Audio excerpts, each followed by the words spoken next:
Pursuant to Governor Baker's March 12, 2020 order suspending certain provisions of the open meeting law and the Governor's March 15th, 2020 order imposing strict limitation on the number of people that may gather in one place, this meeting of the Hubbardston Planning Board will be conducted via remote participation to the greatest extent possible. Specific information and the general guidelines for remote participation by members of the public and/or parties with a right and/or requirement to attend this meeting can be found at our website. No in-person attendance of members of the public will be permitted, but every effort will be made to ensure that the public can adequately access the proceedings in real time via technological means. In the event that we are unable to do so, despite best efforts, we will post on the town's website an audio or video recording, transcript, or other comprehensive record of the proceedings as soon as possible after this meeting. Thank you.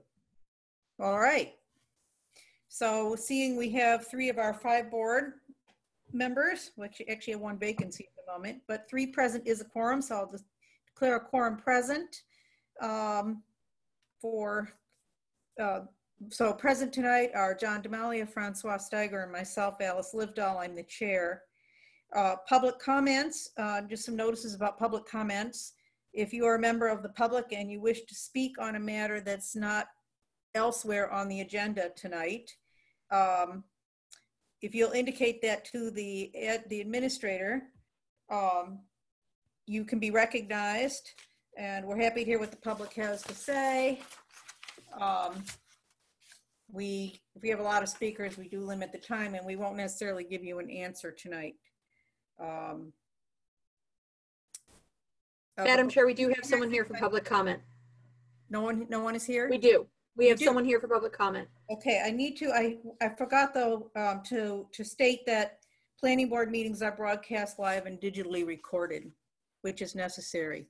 So great, well, let's hear from our members. Who's here that wishes to speak? It is Michael Moriarty, having to do with the cell tower. Because he was not an action item when he appeared, I asked him to please speak during public comment. Mr. Moriarty, I am unmuting you. Hi, Mr. Moriarty. Hi, good evening. Good evening. So just so you guys are aware, I am the communications director for the Rutland Regional Dispatch Center, and just bringing to light the communications tower that we're proposing to put up across from the pallet factory on Route 68 to widen our coverage for our first responders in Hubbardston, as well as build it big enough so that it could accept possibly 2 to 3 cell carriers on that. I spoken with Christina earlier. I know no action can be taken tonight. I did send in documentation regarding where that tower is going to be placed on that plot of land that is owned by the town of Hubbardston. And all I'm looking for is notification from the planning board stating if this has to go through the procedures, if there is any procedures for this tower, what do we have to do? If there is nothing, either a vote or that form that I sent in that Christina has that I believe is with your legal department at this point. So just wanted to bring it to you guys' attention and let you know that we're ready to start moving forward on this project. When would you anticipate starting building? So far we did the site survey already. We're in the process. Once we have the notification from the town as well as the planning board, we can start moving forward with the geotechnical borings. That they have to do to figure out what type of soil that we're working with. Once we receive that, we're another probably month and a half away before anything starts on that land. But by then, in another month and a half, we'll probably start with utilities and site clearing at that point. Okay, well, where we are on this is because it's a novel issue and we need clarification. I think it's that's why we sent it to our legal counsel. Yep. But I believe what they're going to conclude is a municipal use, and therefore the fact, and therefore it's not our, it's an allowed use, so we don't really have to sign off on it.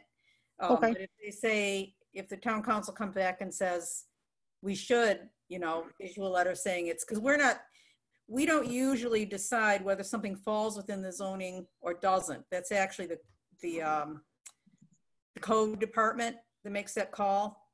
Okay. So we're just waiting for that ruling. on that, and then we'll give you what, you know, presumably we'll take a vote. But I mean, if we do have to take a vote, but certainly we're all in favor of improved cellular reception in town. It's a big issue. Yeah, definitely. Yeah, it is. Madam Chair, point of order. This is a first responder tower. At Yes. present, it is not considered a wireless communication tower. Otherwise, it may be subject to special permits. Right. At the moment, it's just a first responder tower, and that's what is being initially installed at. If it becomes more at a later date, we may have to put it through the special permit process. Yeah, that's another issue for town council, actually. Yes. So, but their direct issue you're adding, can you put a tower there? You know, just to help the municipality is also a need that was cited in our recent reports. So I wish I could just sign your letter tonight, but I think we should wait for the clarification. Sure. No, I understand. If I may, this is Yeah, Francois. Thank you very much, Madam Chair.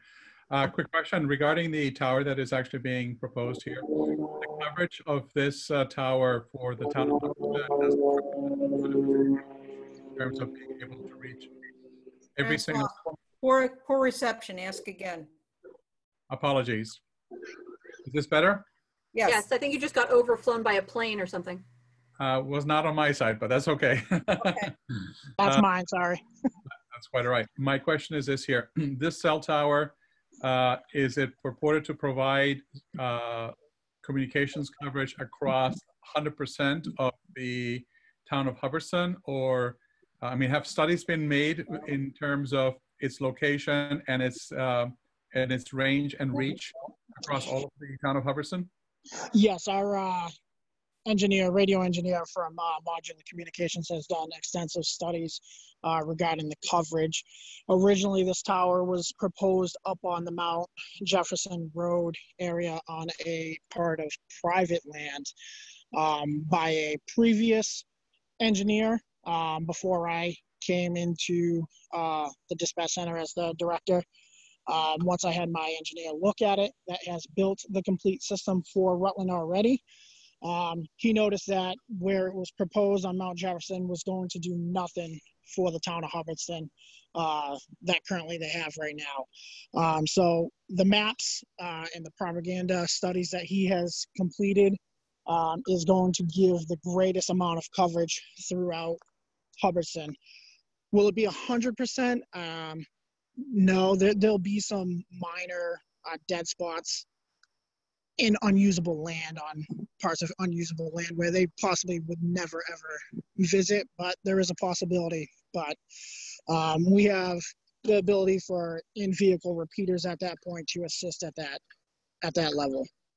Well, thanks for that information. The reason I'm asking about this here is certainly because town of Hubbardston is notoriously known for being very hilly and having dead spots, primarily even from a cell tower communication perspective. The reason I'm bringing this up is not because this is the right forum to discuss it at this point in time, but if it were to be considered as a structure that could theoretically in the future be expanded in order to improve coverage, communication coverage in the town of Hubbardston, it clearly would be of great interest to understand and know what type of coverage or what extent the coverage would be for that town, for the town, given the fact that we already have some significant deficiencies in our town when it comes to cellular communication. Correct. Yep. Yeah. I believe, I think there was already interest by one cellular communication cellular company already in our tower that's already being proposed there. So I think they've done their due diligence on their side, and I think they're just waiting on us now. But my main priority at this point is just getting the tower up for our first responders, because that is my main priority right now. Really understand. Yeah. I don't want to take that priority away, because that is indeed the primary function of this tower. It's the ancillary uses that we definitely would like to, as a town, take in consideration. And I bring this up because clearly with COVID at this point in time, the work from home situation has become extremely critical. And discussions that I did have with the town administrator and other members of the different groups here are definitely pointing to a need to improve the communication and the telecom communication here in town. Yeah, definitely. That's why I'm bringing this up. So thank you very much for providing that additional information. I'm assuming that at some point in time, the studies that have come as a result of your work in terms of the coverage and potential areas that may not be covered is maybe available so individuals can look and ponder on this here. Is that something that will become available? Oh, yes, definitely. Yep. Any documents, any reports that I have are always open for public viewing at any point. I can definitely make those available to you guys as well. That would be great. And if at all, I mean, my suggestion would be is to include Ryan, our town administrator, with the sharing of that information, and maybe through our town website provide some information on that to the rest of the community of the town. Thank you very much, sir. No problem, sir. Anytime. Well, all right, so we will get back to you soon, but stay in touch with Ryan, and with all direction to all the requests for town council opinions go through him, and I don't want it to delay your project. So otherwise, maybe that we need to do nothing. You don't need to come back before us because that's what it'll say. Otherwise, our next meeting is the 3rd of September. Okay, very good. Okay. Thank you very much for your time, everyone. Yeah, we look forward to hearing from you. Thank you. All right. Have a good night. Good night. Good night. Thanks. Bye-bye. Okay, the next, okay, so he's a member of the public. The next item on the agenda, nobody else is there, Christina? No, ma'am. You're muted. You're I'm sorry, I thought, no, ma'am. I thought I said that with the mute on. Okay, so the next item is just minutes approval. Finally, Christina's had a little time to get back to minutes. So I'll take a motion from somebody out there to approve minutes. This is Francois Steiger. At this point in time, I would like to propose that we accept the minutes of, I believe it's February 19th, correct? Yes. And that we accept these minutes as presented in the agenda. John, you want to second that? You're muted.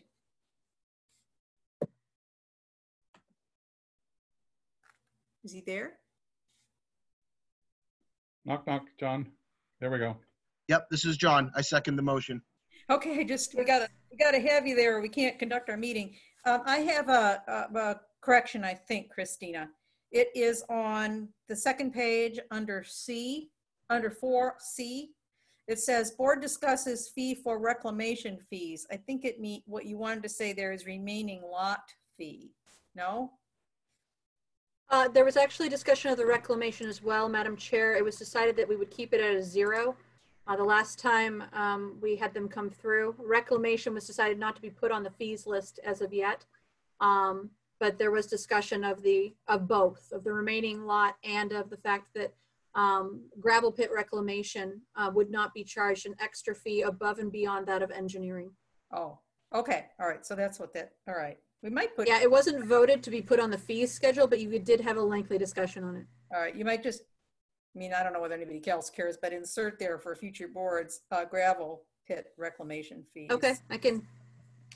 And I thought it was a typo, and I do remember now. We did discuss that. So. Okay. Any other corrections, additions? Anybody? Should we take a vote? Can I please have Francois state that he's willing to put that through as an amended motion? I accept the amendment proposed by Madam Chair. Thank you. And can I get a second, please? I will second. Thank you. Sorry, I would have. All right, so we can vote. So for accepting, if there's no further discussion, Livedall, aye. Steiger, aye.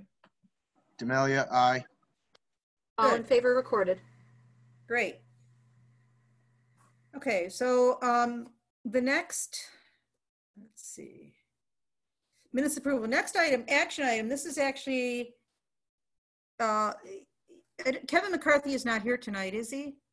Or- He is not, Madam Chair. In fact, I spoke with Ms. Prue, or I got an email from her just the other day to make the board aware that she wasn't sure if Kevin McCarthy would actually show up at our meeting because of the fact that he is not under contract with the Marinellis. Okay, well, I could still, this might be a good spot to put in the fact that the report on walk in their lot to the rest of the board. Actually, that's under new business, ma'am.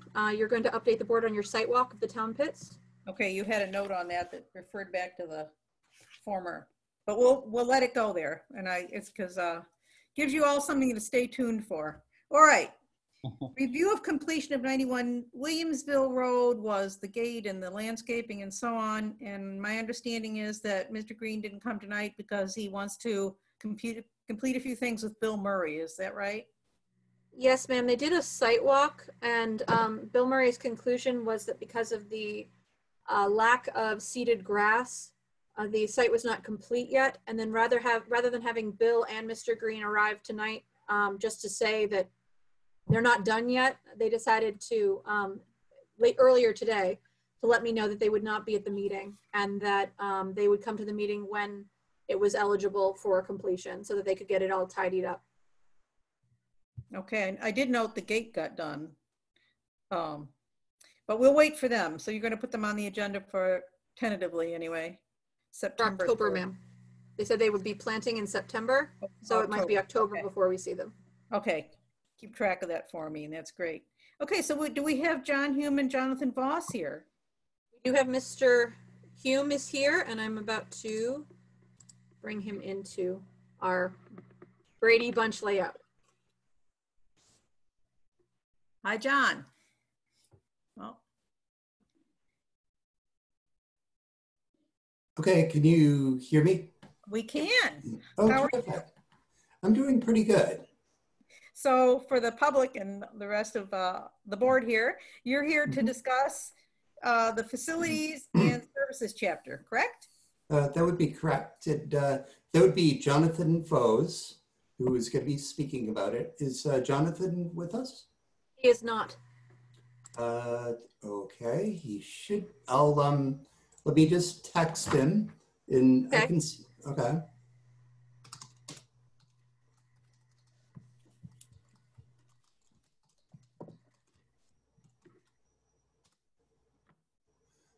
Okay, I just texted him, and I don't see anything right now, but he was going to present some of the changes that he had made based on comments before at the last planning board meeting on the services and facilities. And I know that Christina had mentioned the annual reports would help, a much better description of the boards and committees. And that's what Jonathan's done. And I know that he's been working diligently on it.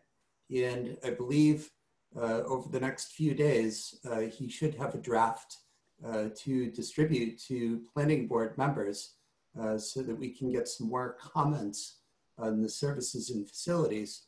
And meanwhile, we'd be drafting up some recommendations for the services in facilities, and I would actually be doing that work. Jonathan would not. And also, I'm working on the housing chapter currently also, and I hope to have a draft of the inventory and analysis done before your next planning board meeting on September 3rd too. If we could get on the agenda, that'd be wonderful if you don't have too busy of a night. So that's pretty much where we are at the moment. And unfortunately, I have not heard back from Jonathan. However, I think I gave a pretty good recap, but he was going to go through some of the more details for us, but he's probably having some technical difficulties at home. We're all working from home at the moment still. Okay, well, you can stick around for 10 minutes, and if he comes in, we'll move on and come back, you know, if you want. Okay, that'd be great. Trying to get in. On the housing chapter, do you have what you need from us? We had talked well, about, we did update the housing production plan, but I will be in contact with the town because I don't have everything that I need. What I'd like to do is come up with a list of things that folks could help me out with, and I can go through Christina on that.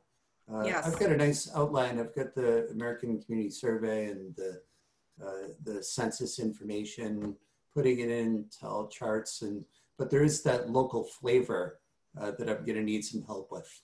Okay, and also, John, the old housing production report had this inventory of vacant lots in town, Yeah. which are very meaningless. And there's really, because they're all like wetlands or the cemetery or whatever. So don't include that. It's just misleading, and then the next person has to reinvent the wheel to go through it again. So talk to Christina and she can give you the upshot on that. Okay. And there is a Habitat for Humanity house. It was finally awarded. It's going to be built on Ragged Hill Road, single family house. Okay. So be sure to stick that in your report. It's absolutely. It's the north central region. And if you need any information on that, it's Carolyn Reed is the contact. North Central Habitat for Humanity. Okay. And they hope to begin building, and then another study we're going to be, well, it's really hot off the press tonight, and I haven't even talked to the board about it, but they know that we've been looking at using reclaimed land for affordable housing. And there is some news on that front too that I may be forwarding to you. It would be wonderful. Yeah, so we want to move it along. There's also I don't know what was included in it, but in the vulnerability study that was recently completed, the town and vulnerability preparedness study. Yes. There was a fairly substantial discussion on need for more elderly housing. Okay. Which you may be able to glean something from if you take a look at it. Yeah, we worked on that report with VHB too. Oh, that's right. I forget you wear a lot of hats. So we've got a copy of the report. But that's great for me to know because I was not deeply involved in that study, and I'm the one heading up the housing chapter. So thank you. I want to give you as many leads and as we can. There was one other thing. Oh, another question. This is an item further down the agenda, but you have a transportation committee that meets. I think is that part of the regional planning committee? Christina, help me out here. It's an appointed position. And I just thought maybe if I had you, you could tell me more about what they do. MRPC requests for appointment for the Transportation Committee. I'm sorry, I was on mute again. It was the Montechusett Joint Transportation Committee is asking for 2 members from Hubbardston, 1 from the Select Board and 1 from the Planning Board to sit on their committee. Is that a subcommittee of MRPC? Yes. Okay. I'd love to sell this job to one of my other 2 members here. Can you tell me what they do? Do you know? Unfortunately, I'm not a transportation planner, but I do know that the communities that have attended these meetings over the years, they bring in more transportation dollars into their communities. In the communities that haven't been attending, you don't see as much transportation funds trickling in to those communities. And I think it's like, just finding out what's going on in the region, hearing about all the different projects, and something called getting projects on the tip. So if you had roads that you were interested in having repairs or replaced, that would be the meeting to bring those issues up. So, okay, well, yeah. They were specifically requesting a planning board member, so. Yeah, I can say that it's worthwhile. It's certainly worthwhile to go. Okay. Yeah. Unfortunately, it meets in the middle of the afternoon on Wednesdays, but yeah, maybe people have that flexibility. We'll try to fill it. Okay. Well, John, if you want to stick around and see if Jonathan comes in, you can. I'm going to keep going with our agenda here, if that's okay. If there's no further questions, does anybody else want to ask John anything? Not at this time, Madam Chair. Thanks for offering. Okay. I've lost my place on this agenda. Wait a minute. We're now into new business, ma'am. New business. Okay. I actually, oh, with the site walk of the pits. This is a link to many things, but so what we're going to talk about this study that's going to be done. I'll talk to you about later further down in the agenda, but it was the result of a site walk of the town pit and the Marinelli pit that had been postponed, that we talked about in former meetings, that actually finally took place on 7/22/20, and was it had a Travis was there from DPW, and Jeff from the Board of Selectmen, and a couple of consultants, and we hashed out sort of industrial uses, manufacturing uses, and housing uses. So I'll report, we don't have anything more to report on the industrial development side of it, but I do on the housing report side of it. And when we get to that point in the agenda, I'll let you know. So correspondence, do you want to walk us through this, Christina? First thing, ma'am, oh, you're going to bring that up with regards to senior housing. I was trying to figure out where on the agenda you were going to bring up the report. I apologize. Okay, so correspondence. Our first note, we all have a copy of the letter that was sent to Tiny Toes with regards to the special permit conditions.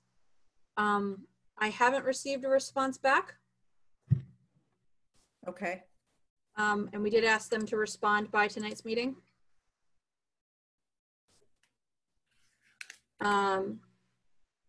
Second item on here is the MRPC request for appointment. That's the one we were just talking about. Exactly. So we do need a nomination and then a vote on which member of the planning board will take that up. In that letter, which I don't have right in front of me, but I have read, it's Wednesday. Do you have easy access to that when they meet? I mean, that's so important. It's monthly or quarterly or? I believe it's monthly. 1 second. They've already met. We're behind, I know. Meetings are currently held on the second Wednesday of the month at 2:30. They've been held online. So it's not like you have to go somewhere. It is Wednesday at 2:30. Monthly. All right, so I will do it if nobody else wants to do it. You know, guys, my forte is not roads, but I can do my best. Would either of you rather do it? I do think that we shouldn't miss opportunities to get road money given, or any other kind of transportation money, given the shape of our, our needs in town.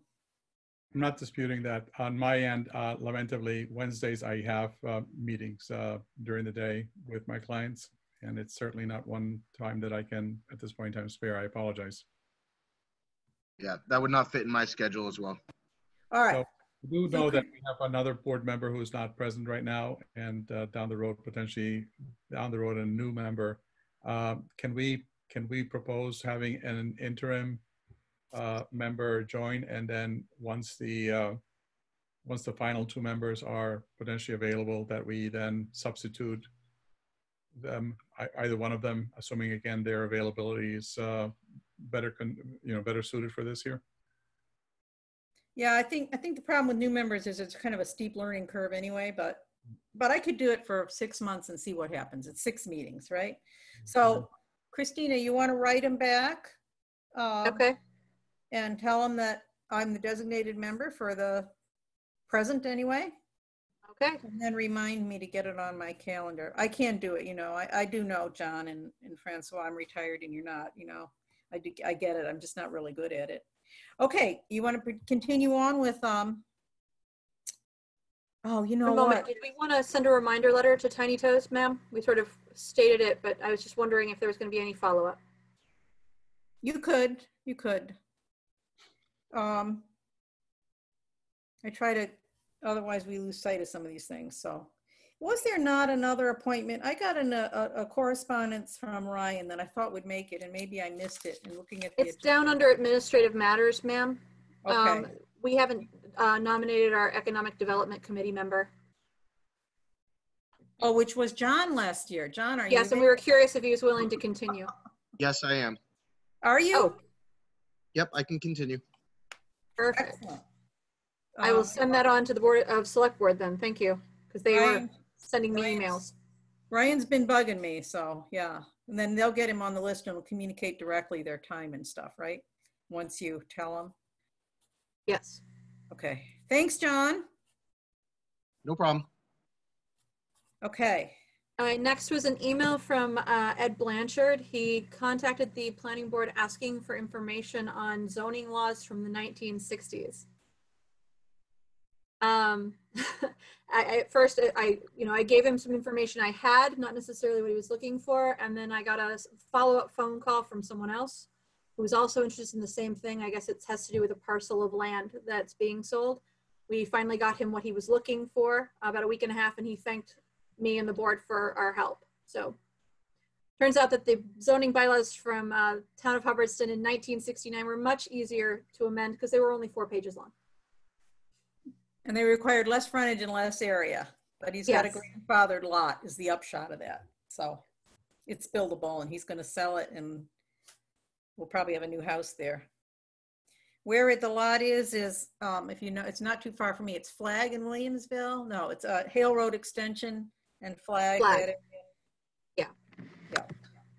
Which just got repaved. So it's probably a great opportunity for a nice new house on not a terribly undersized lot, somewhat smaller than you'd need today. So Moosehorn, you want to fill us in on that too? Previous to that, Madam Chair, there's a notice from Carol Curtis. Oh, sorry. Go ahead. All right. When according to Massachusetts general law, whenever someone wants to take land out of chapter, they have to notify the planning board and the select board to make sure that everyone is aware that they're taking this land out of chapter. Our notice of conversion arrived. However, since the notice of conversion arrived, it has since been voted on by the select board. So the update to that is that they voted to waive their right of first refusal, which they're entitled to do Is without that, input. Right. Where is that land? Do you know? I'm sorry, I don't have that in front of me. Oh, okay. I just wondered. Or how big it is, or I don't know. Well, they have to be a minimum of 5 acres, ma'am. And it has to have been used for like agricultural, I don't know. Well, it depends. 61 is forestry. 61A is agricultural. 61B, I believe, is recreational. So any of those can be applied for 61. However, I'm not sure. She may have taken a large parcel out of 61 or only a certain amount of it. It has to be 5 acres to be in chapter land, but she may have taken out 1 or 2 just to sell them. Okay. All right. Well, we have no jurisdiction over it. It's just a point. No, of we don't, interest. but we are notified of the Yeah. conversion. Okay. Now Moosehorn. Now down to Moosehorn. I got an email about a week and a half ago from someone who was curious. They were a realtor. Someone was interested in buying lots abutting the Moosehorn senior living area. And they were curious if the new owner, if they bought it, would have to apply for a new special permit for what was called the Moosehorn Phase 2. The Phase 2 would have been to the original special permit, which is over 10 years old. So I came back to them and told them that, first off, special permits do not last longer than 2 years. So any Phase 2 that had been, if it hasn't been started, would not be eligible for, immediate construction. They would have, and even if it was at this point, they'd have to come by for a alteration to that original special permit. I have heard nothing back since. May I ask, when did you receive that correspondence? One moment. I believe it's in your correspondence thing, but I have it here. It was just real short note, actually. I thought it might be the developer, but it was an abutter making an inquiry, huh? It was on July 21st. Thank you. Yep, it was from Coldwell Banker Realty. This was from Doug Tamerlan. Yes, Thank you. no problem. Okay, we Do we have received, notices from other towns? we did have one, a decision from Gardner. And then the only other correspondence was from Michael Moriarty, who we've already spoken to this evening regarding the radio, fire and police tower that is going up across from the Curtis Field. Right. Okay, and that she gives you in our notes on the board copy, sort of the reason why it got sent to town council rather than us just signing what they presented. It was kind of a jurisdictional thing. So The actual agreement, if you read it in your shared copy, asks for our permission for not only location of the tower, but also access to the tower. And I believe that those were matters of authority for the select board and the DPW. I'm not sure that, I think that it's the select board who has the right to say that people may develop town-owned land, not the planning board. And I believe it's the DPW who has the right to grant access to properties. But I'm not positive, which is why it went to town council. so we'll try to make sure it doesn't get stuck too badly there and they can get their answer expeditiously. Anyway, there was also correspondence that was that relates to the next item under old business from Bill Murray. That was in response to the site plan review. Did everybody that's on for next time? So did everybody get a chance to pick up those plans for next time?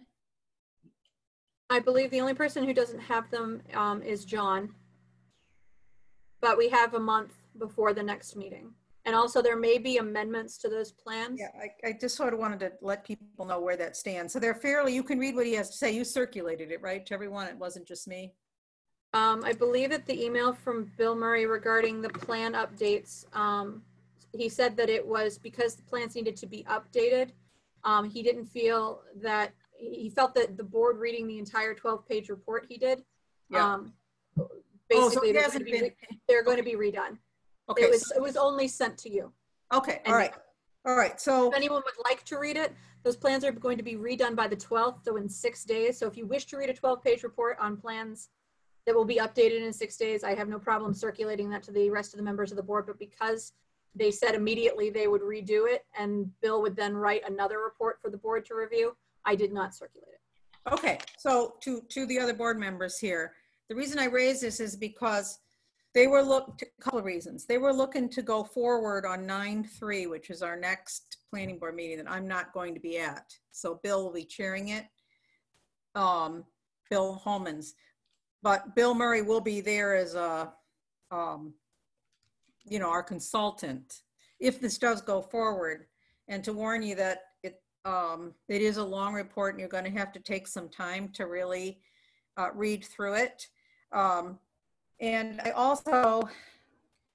just want to state that, we can't really get into the pros and cons of this, but as you recall from, if you've seen the plans, it is a plan for storage lockers and it does not include a restroom or any sanitary facilities. So I did get some clarification on that. And it's an issue that is governed completely by the zoning enforcement officer and the Board of Health, whether or not. So if you look at the site plan that we're reviewing, that's an issue that needs to be resolved, but it isn't our issue to resolve.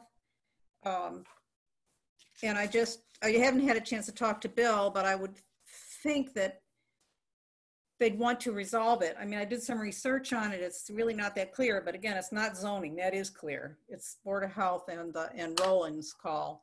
But before they go too deeply into the woods of amending plans, that's something that if I won't be here on the 3rd, you need to see is addressed, and hopefully it'll be addressed before then, and we'll know what he's doing with it because it affects so many things. So anyway, just a heads up that that's coming down the line on the 3rd perhaps, and I won't be here and read the report.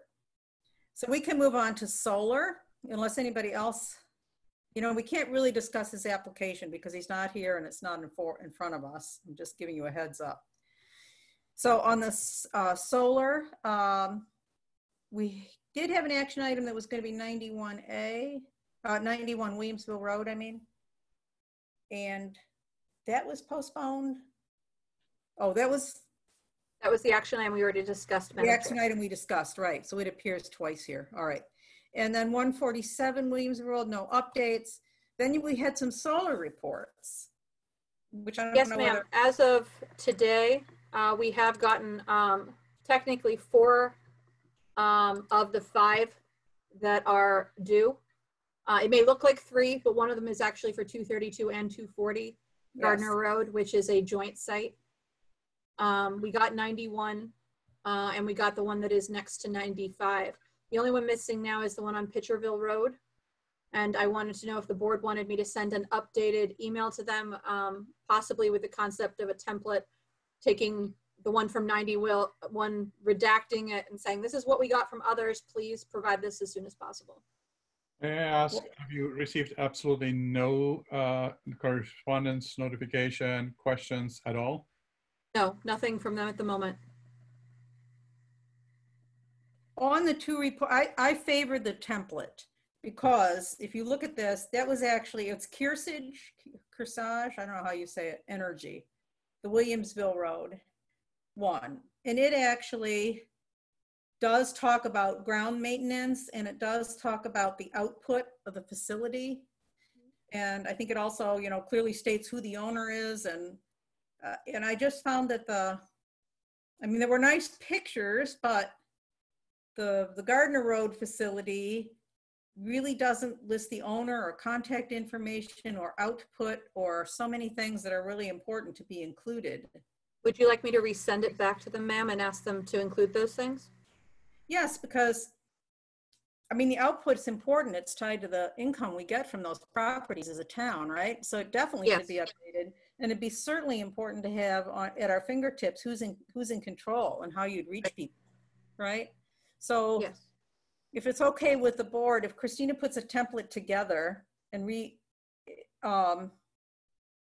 I don't know that we have to, if you want to, we can wait till the 9th and you guys can vote on it. But if you trust her to just do that, sort of starting with what was included in the 91 Williamsville Road, she could just go ahead and do that as far as I'm concerned. What do you think? I would personally favor that. And I mean, my understanding is that there was in the original mail that was sent, or communication that was sent out, there were parameters very clearly set in terms of what was to be provided. If they have not included them, I think a simple outline at the very beginning, at the least, can be presented to them in terms of what are the missing items, and that these are requirements as they have been set out. If a template makes sense for them, meaning if you have an individual who really does not understand what it is being that requested, I think for a first time we can certainly do so. But I'm kind of concerned that they are taking a very lackadaisical attitude for something that has been very clearly defined as a requirement in order to be able to conduct the type of business that they are doing here in the town of Hubbardston. And I think we need to be very emphatic that this is a requirement, that this is not an optional thing. Christina, why don't you make a template? I know there is a clause actually in the solar bylaw of what they're supposed to be reporting on. Absolutely. That's exactly what was sent last time in the letter, ma'am. I copied it out of the bylaw and put it in quotation marks and sent it to them. But that's not what we got back. So try the template approach. Okay. And I think you need to very clearly indicate, if I may, Madam Chair, is that this is part of the conditions that they signed up for. And we need to just ensure that they are indeed complying with this here. It's, yeah, very important for the town to have, you know, the output and the contact information and the owners and the rest of it. It's just really important. Correct. Okay, good enough. So Christina, you're going to take that and run, right? Yes, ma'am. All right, gravel. I haven't heard anything more from the Catastos.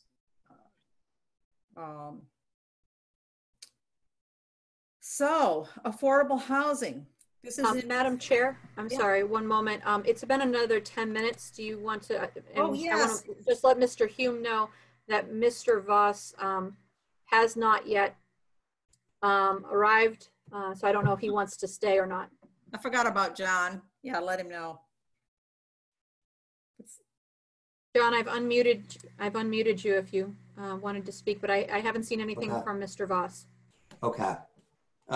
I did hear he was having logistical problems with Verizon. So he's not going to be able to make it. Okay, John, we'll see you on the, well, I won't be here, but you want to come back on September 3rd? That would be wonderful. All right, and we'll try to get you whatever information on housing we can in the meantime. Terrific. Thank you. Good. Thanks. Thank you. Thanks. Thanks for reminding me, Christine. He'd be sitting there for an hour. All right, affordable housing funds. So we walk this land, and amazingly, we got back a report already, which is hot off the press. It just came in today, which it is long. So it's about 4 pages, but it's 3 pages, and then the map of where the site would be. But it's, as you know, where the Pitcherville Road, you have the 13-acre town pit, and then behind it, the Marinelli pit, and this describes this. And I wanted it to be looked at for housing, following the fact that they put it in for mass development grant, which was declined. And the answer I had to that was, well, we'd like to put it in for another round of mass development grant, but we'll look at it for housing too. So this is the report and about using it for housing. And it's basically a plan that says that it's focused on really just housing, 2 of the 3 iterations and uses being considered. And the third would be housing with some amenities, services put in. So what they're outlining here is what they would have to do to evaluate the lot for housing uses. And they want to do this. So they create base maps, they do soil studies, they do not land surveying, but looking at good mapping and what the surveying is, and try to get, you know, which is very important, the topography of an old gravel pit. But they think it could be useful for affordable housing. And with the concept we talked about was having nearer the road, the senior component of it, and then the backland and maybe developed in phases in several different clusters. And the theory of that being that you could build out one area of housing and then you wouldn't have the trucks going through it to build out the future phases of housing.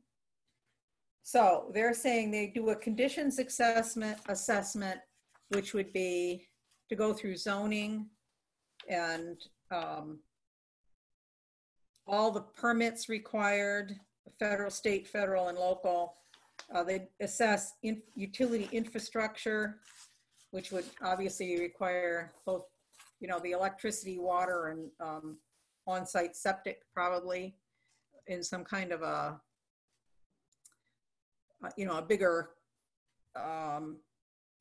wastewater disposal system. But there's a lot of sand, and they thought it would be, they would not have trouble getting septic systems, what do you call it, package septic system in there of some sort for the different projects. They do a conceptual site outlay, and they produce 3 different developments to consider. And in the course of that developing, they would have meetings. So a kickoff meeting, site tours, a concept review meeting, preferred alternatives meeting, final draft diligence, and basically give us with a map for going forward with affordable housing, for having something you could actually bid and do. This cost is not cheap, but it's not horrific either. It's a $50,000 cost to do that in detailed assessment. And yeah, you know, I just had a chance to read this once, but it's VHB proposal. So these are not, you know, they're reputable people that do these kind of studies for municipalities, I guess is what I'm saying. So that would cost $50,000 to have that report in hand of how we could go forward. So it'd be the base map, the conceptual plans, the existing conditions, the concept development, the alternatives, and a final report. So if we want to sort of really devote this to affordable housing, it may be our best effort to do that. We can use CPC money between what we have and what you would ask CP to appropriate. The town would have to vote on that. But, you know, it's been piling up every year. And there is money that we could do this. So I think that I'm not asking for a decision tonight because you need to read the proposal. But, you know, I'm excited about it because it could actually be enough to solve our senior housing problems and to bring some affordable housing in town in a place where I think it would be welcomed generally by the town, you know, because it's not a big building in the middle of a neighborhood or, you know, it's not an industrial use. So we would need a vote to go forward on that. And then we would have, if that's what you want, decide that we should do. It is kind of putting our eggs in one big basket here, and it is, you know, it's not going to happen tomorrow, but we don't have leads on other lands right now. And, you know, I think it's definitely worth considering. The other part of this is we would have to get permission. We'd have to work with the Marinellis to make sure that they would be willing to give us a year to work with and then be willing to participate in the project. And I have reached out to them just to say, they don't know about this because this just came off the press, but they do know that the land was walked, and they did express some interest in seeing it go to housing, which was their last proposal. So, you know, we'd have to reach out to them. It would be Ryan and I, and see whether they'd be willing to go in on it with us. If they weren't willing to do that, then we could also use a much scaled down proposal and just look at the use of the 15 acres the town owns for senior housing. And VHB would be willing to do that too. So Christine is going to send this out to you, or did it already go out? Mute. I sent it out 2 minutes ago while you were talking, ma'am. Okay. Because I realized I'd forgotten to send it out when it came in, and I apologize to the board. Normally I forward things when they come in. It just came in. So at least Ryan's very excited about it. I'm very excited about it because we haven't done anything with housing except for the Habitat lot for a long time. And as you know, it's a big need. Right. But read it. And we will try to get hold of the Marinellis and move it forward. Point of information. Yes. I apologize. Communication is not very good where I am. But did you mention the potential, maximum potential of the housing units that this would entail? Was that something you covered? No, we did. No, it wasn't. They did talk about, I mean, because this is what they're going to develop, right? And they're going to develop several scenarios. But I think that the thought that we discussed was you would have some, you know, first of all, this isn't affordable housing. It's market rate and affordable, right? So if you have 10% that's truly low income units, right? And the other would all be market rate. And they thought it could easily support, you know, 2 to 4 unit buildings, maybe even smaller single family buildings. But the senior complex, what we need for seniors is really a more, you know, a building with more services. Correct. But it would be mixed. It would be mixed ages and incomes. Very good. But in terms of numbers, nothing is, I mean, giving 15 acres, what the potential possibilities are, can be explored, obviously, but there's no range right now based on that, right? No, but we do have a bylaw, you know, the cluster development. Sure. So they will have to comply with that as they build it out, and then we'll just have to see what it looks like. Excellent point. Thank you. So this is one of the things they do, is to put a plan on the map. I mean, we do have things to do. I'm two minds about it, you know, because you'd like to see something, you know, you look at this and you say, this isn't going to happen. It is not going to come out of the ground for 5 years, probably realistically, right? And it's such a need now for housing. But on the other hand, look at what we've got. We've got, you know, these few tax title lots we're looking at that are, you know, they're being redeemed by people, and maybe, you know, they're a long shot too, I guess is what I'm trying to say, right? Correct. So I really do want you to take a look at it, and you know, I'm only one person on this committee, but I was surprised at how quickly they turned it around and how receptive they were to the idea, the town too. And because I really thought they were set on trying to do some kind of an industrial use with it. So it's a whole new turn of events. So take a look at it and we'll discuss it next time. Thank you.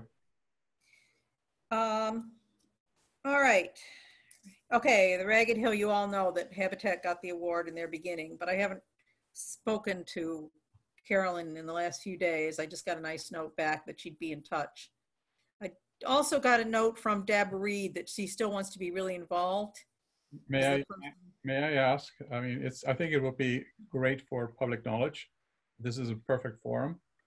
Any details that you can provide to the Ragged Hill Road as to when it happened and whatever details you have, that would be great. And I think it'd be good to share it with the community at large using the medium that we have right now. You're thinking about our planning board website, or? Potentially, yes. Because I would personally be, you know, I mean, I don't have any control over it, but we could ask, you know, Deb Reed to, you know, put it in her news too, if she hasn't already, and maybe in the community newspaper too. I don't know whether she's planning on some sort of, you know, I just don't know what the next steps are, whether it be equivalent of like a ribbon cutting, you know, kickoff event of some sort. But I'll try to report more about it, and we can certainly put it in on our website. I think the website would be an excellent. I think our website is, I think it's great, but it can obviously take advantage of refreshing with some good and interesting news. I think this is an excellent piece of information that could be added into this year. Okay, Christina, can you do that? Yes, she says, okay. Great. Sorry. Yes, I'll put it on the website. Thank you. Great.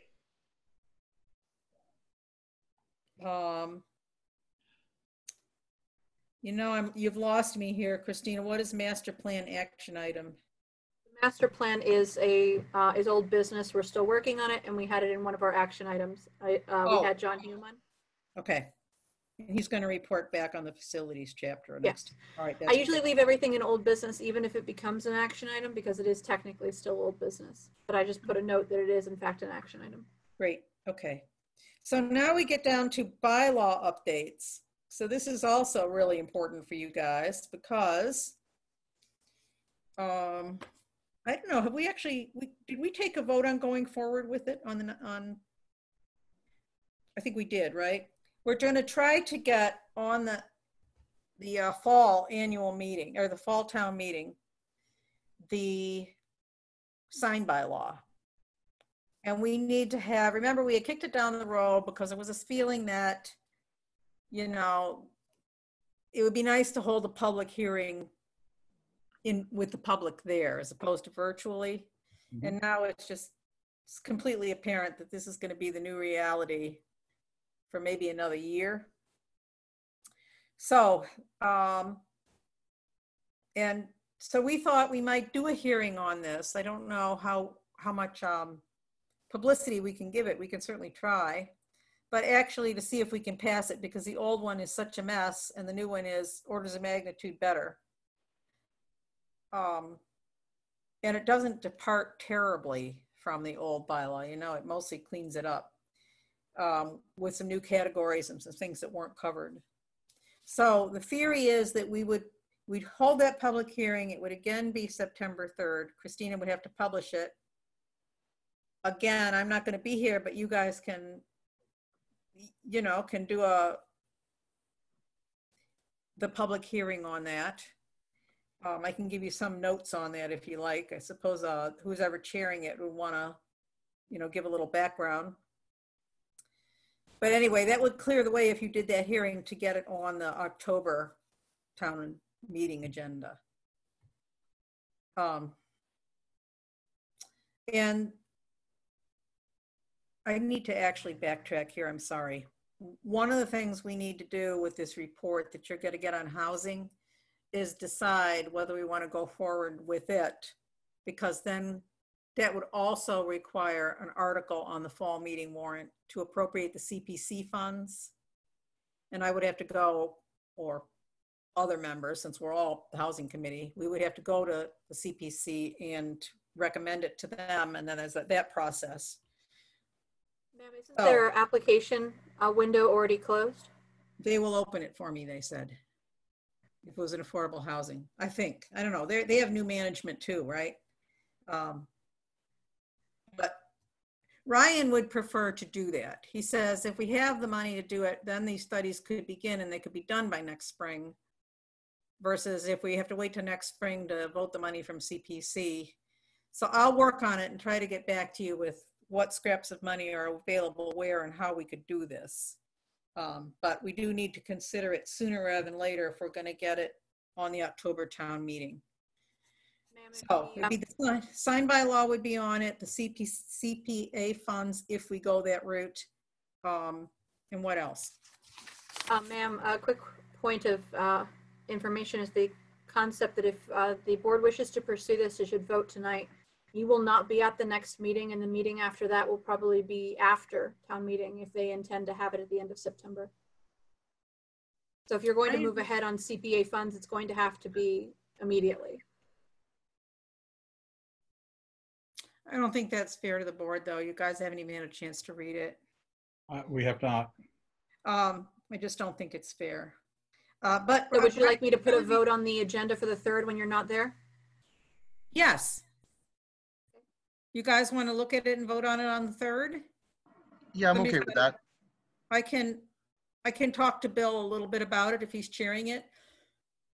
And I might be able to get some information on, I think what would be helpful to know is how much money there is in CPC for affordable housing and how much of that initial 40,000 we had has not been committed and where we could put the pieces together.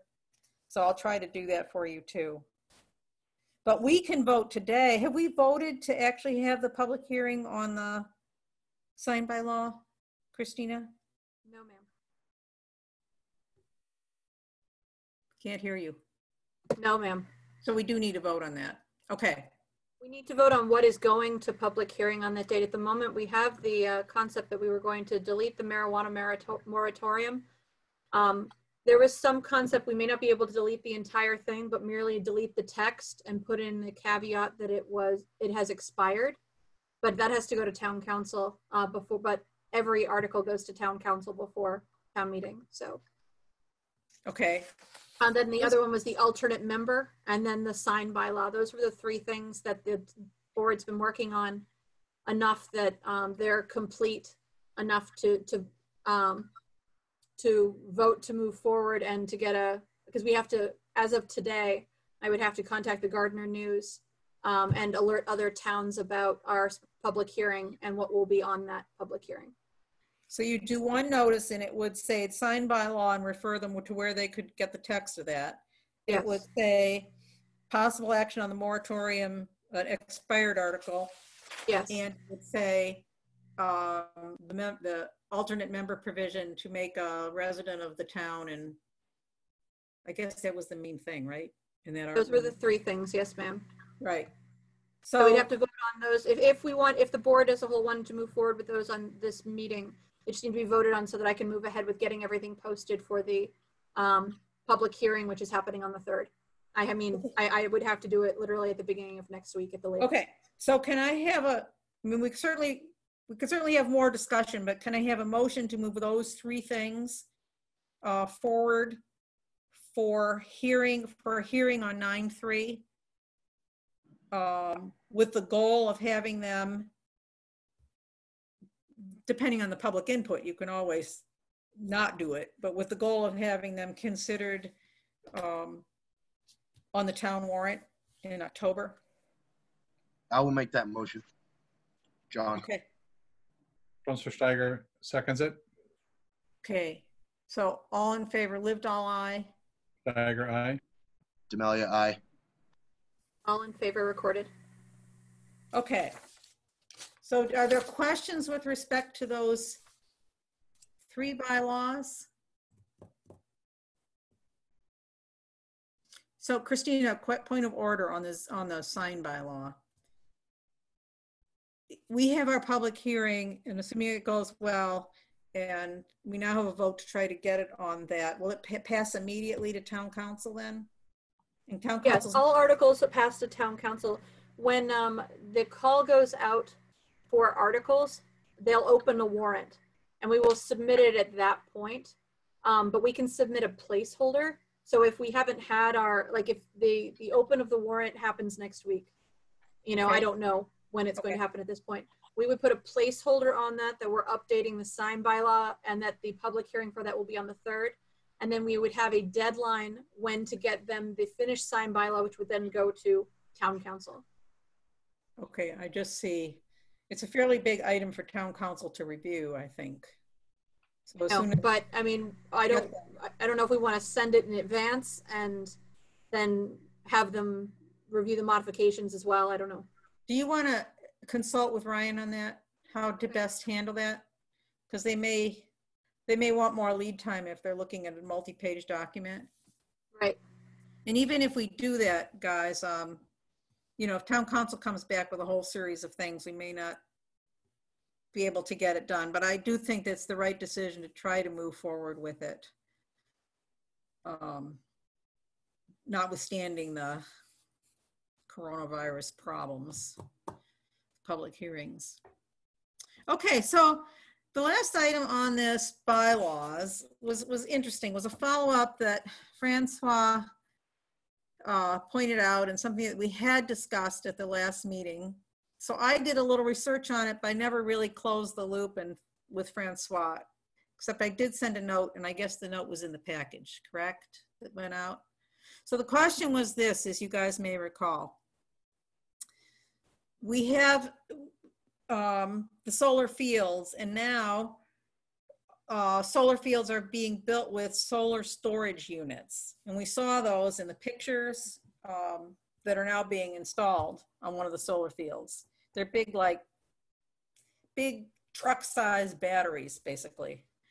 But they're going to be part of solar fields now. So the one where they were placed on was allowed, they amended their special permit to have them put on the same parcel.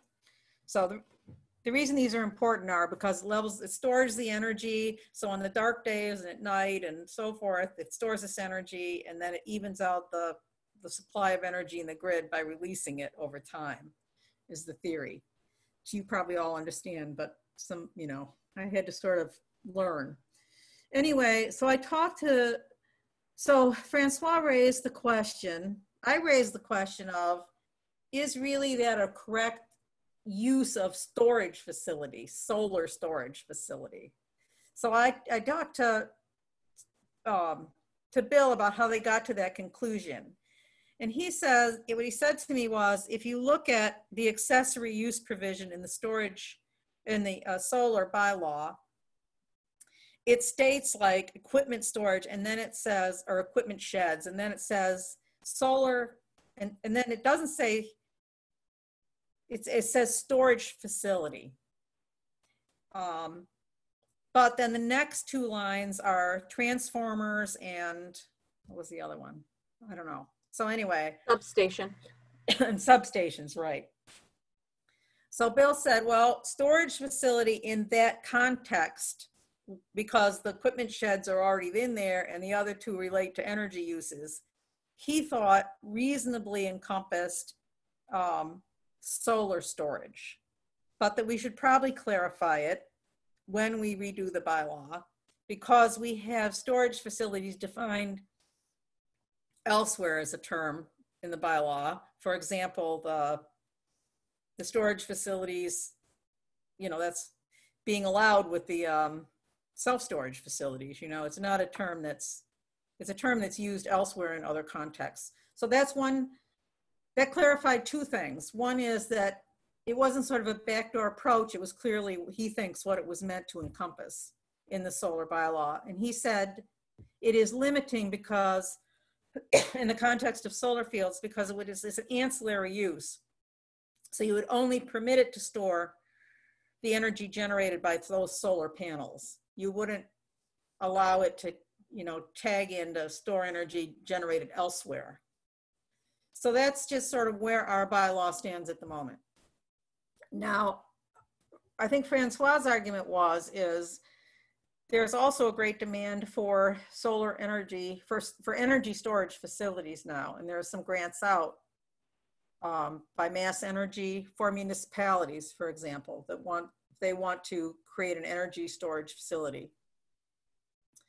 And so I asked him about that too. He said, well, any other energy storage facility would require an amendment to the zoning bylaws to allow them.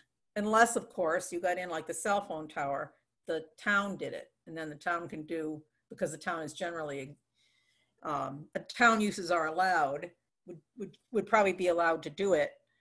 But anyway, so I don't know. I'm willing to let Francois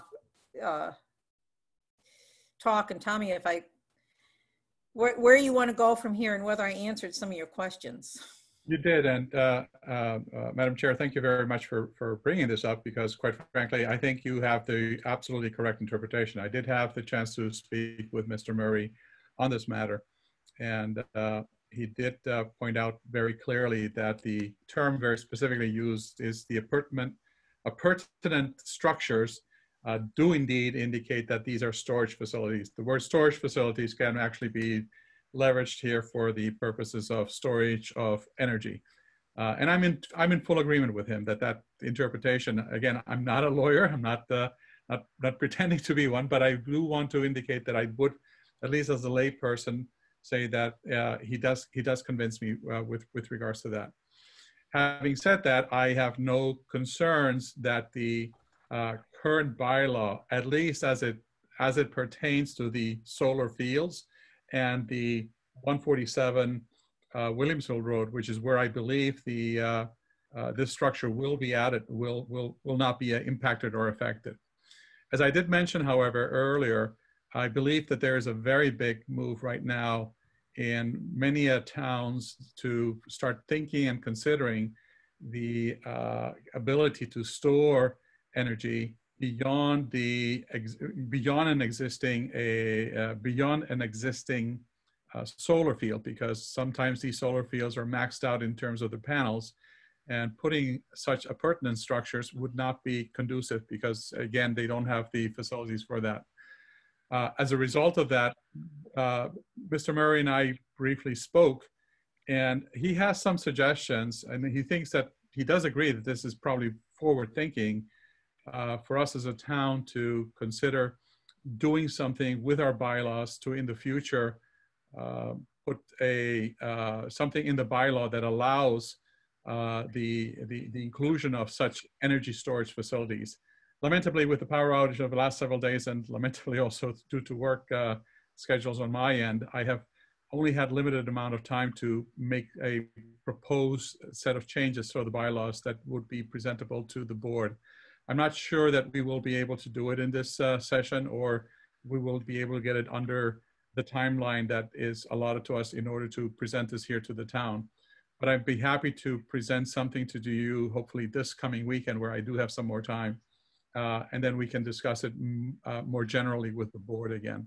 I do believe that as a town, It presents a wonderful opportunity for us to be ahead in the marketplace for not just for the town itself, but for the municipalities that surround us to provide not only such services and such land, but also to take advantage of the economics that come along with this here, because there's potential pilots that come along with this here, and potential revenue that the town can receive as a result of this here.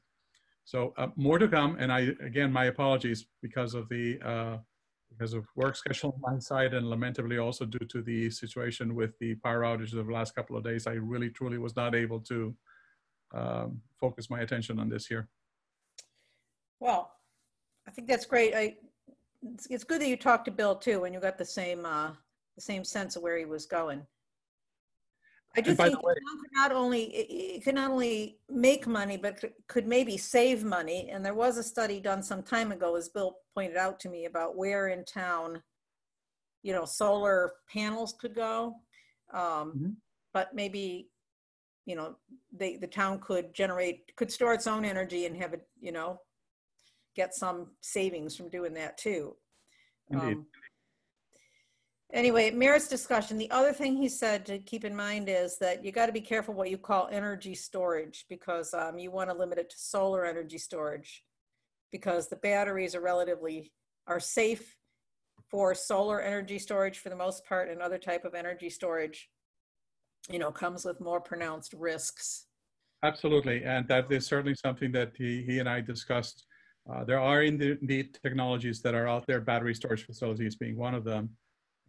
There are other technologies. As a matter of fact, there's new technology out there that does what is known as compressed air, as well as liquefaction of air, which then gets released in a controlled manner, and basically just runs turbines. And we're not talking about explosive air. This is the air that we breathe that basically gets compressed, gets chilled and cooled down, and it's liquefied and then gets released at the point in time when it's actually needed.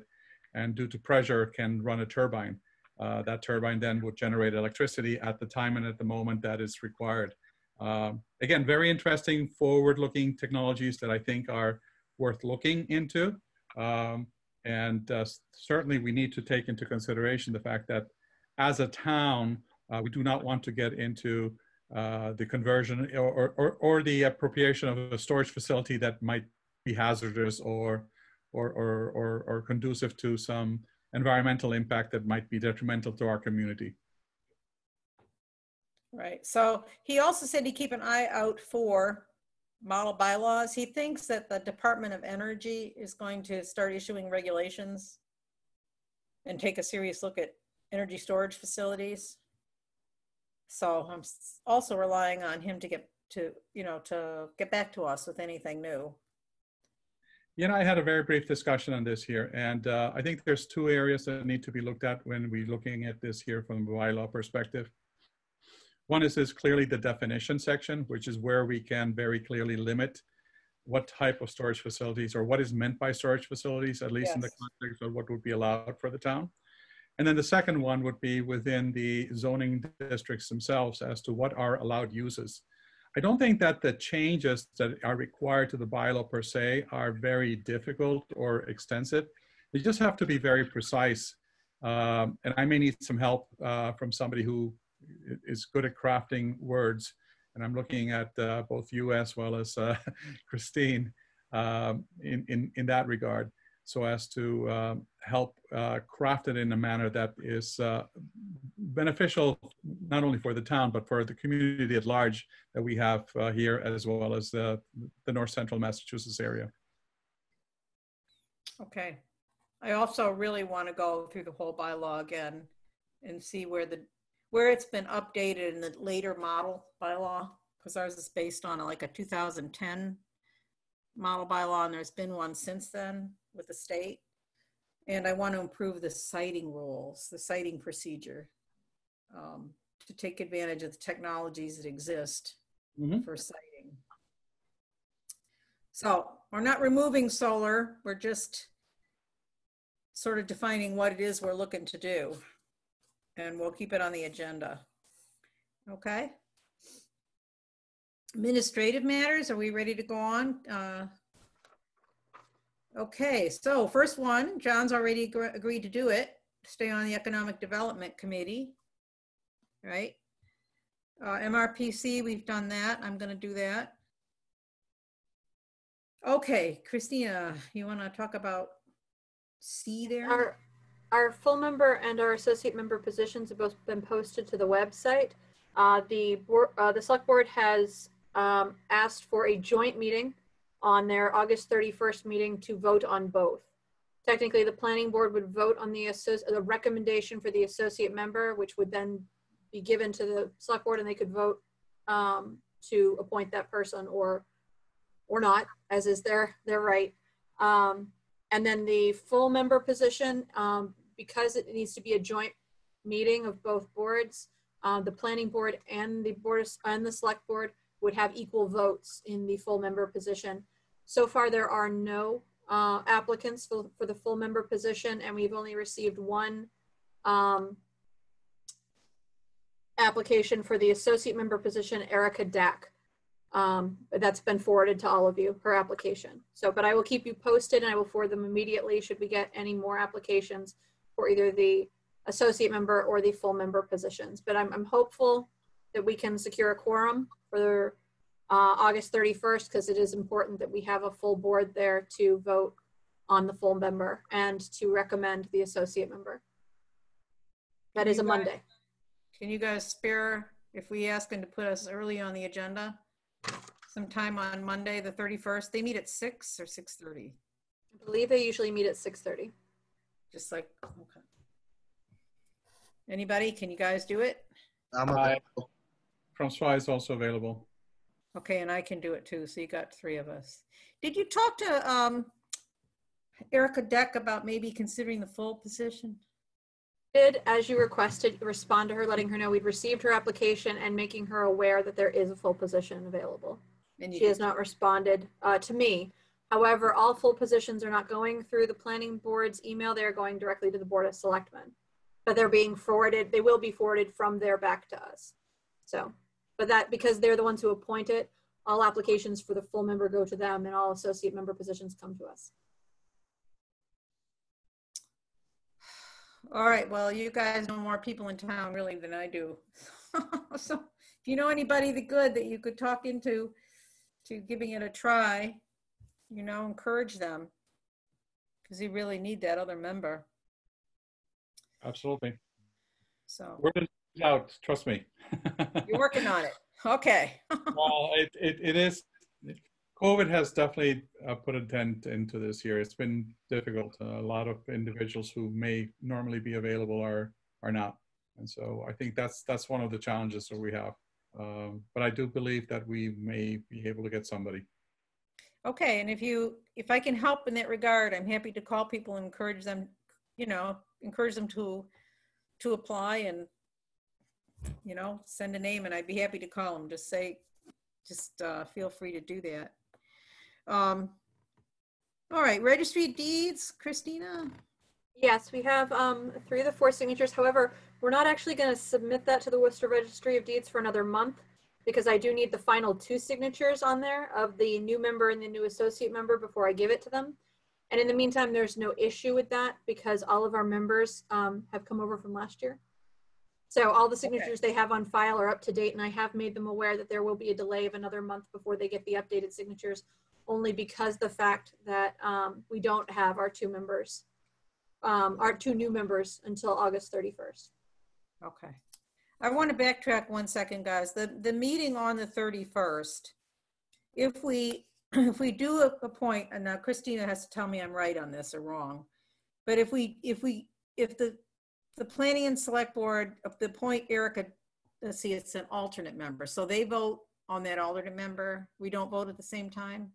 You vote first. They'll be at the table, and you're voting a recommendation to them. They will then take that recommendation and vote to appoint. Okay, so I might call her so I can introduce her a little better at some point. But if this goes forward, yeah. I'm sorry, but if we have multiple applicants, having you introduce the applicants might seem like favoritism. Yeah, it might. You're right. We need to I'm talk to her and putting tell that her. there, just, I mean, you want to let her speak for herself so that everyone can hear it, especially though if there's another applicant, we don't want to be like, oh no, this is the one we called and spoke to and we know all about, and oh, who's this other person? You know, you don't want that kind of. Well, my intention would be to do it to whoever, but I mean, who, you know, but if you could encourage, if you let her know that she's Right. on deck and that she I should will. give a little bit about herself and be prepared to answer some questions, you know. Yep. Some people are really comfortable doing that and some people aren't. But if she knows what to expect, and then if you can ask to be, you know, fairly towards the top of their agenda, we'd appreciate it. They'll do that for us, I'm sure. Yep. So, whew, anything else? No ma'am, just the announcement of the next two meetings, which are August 31st, which is a joint meeting, and then the next meeting after that is our public hearing on September 3rd. Yeah, which is okay, which is not written on the agenda is September 6th, guys, but it's September 3rd. Yeah, sorry about that. I guess that's it. So I'll entertain a motion to adjourn. This is Franz Steiger. This is today the 6th of August, and it is 7:56, and I am presenting a motion to adjourn from this planning board meeting. This is John DeValia. I second that motion. Okay, not debatable, not discussable. So lived all aye. Steiger, aye. DeValia, aye. All in Okay, favor guys. recorded. Thank you.